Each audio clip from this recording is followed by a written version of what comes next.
Historic mugshot marks the start of another lengthy legal battle. The former president is now free on bail after turning himself in to authorities in Georgia, charged with trying to overturn the 2020 election there. Judy Wayne, joining us now with a look at Trump's booking and what he had to say afterwards. Hi, Judy. Good morning. Donald Trump had to surrender at a jail instead of a courthouse. He was fingerprinted and he had to pose for the mugshot, something he was able to avoid in his previous cases. Two Chicagoans were the last of the 19 defendants in this case to surrender by today's deadline. Publicist Trevian Kutti and Pastor Stephen Clifford Lee turned themselves in this morning. At the Fulton County Jail, Donald Trump is inmate number P01135809. The former commander-in-chief, in an interview with Newsmax, called the booking process a terrible experience. I took a mugshot, which I never heard the words mugshot. Didn't teach me that at the Wharton School of Finance. In my whole life, I didn't know anything about indictment, and now I've been indicted like 4 times, and all by the radical left, and it's in coordination, absolutely in coordination with the Justice Department. Trump was released after posting $200,000 bond.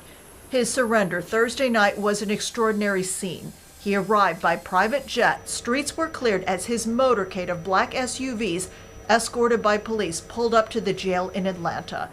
As he prepared to head back to his New Jersey home, Trump remained defiant, calling the charges against him a travesty of justice. We did nothing wrong at all, and we have every right, every single right, to challenge an election that we think is dishonest. Trump and 18 others are charged with scheming to overturn 2020 election results in Georgia. This is the 4th criminal case filed against him since March, when he became the first ex-president in U.S. history to be indicted.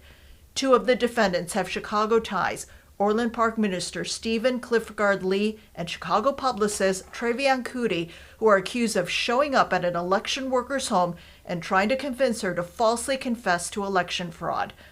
Appearing on the WGN Morning News, WGN political analyst Paul Lisnick believes Trump's legal strategy will be delay, delay, delay. First of all, it's not going to happen. But secondly, Trump's team is already stepping in. He's got a new lawyer stepping in. There's no way they can be ready. He wants to buy every one of these cases to November of 2024 if he can. His theory is that if he is elected president, it all goes away. My guess is the Supreme Court would step in and probably say, well, he's president again, and so all that stuff has to be postponed and held off until he's no longer in office. That's, I think, what he's banking on.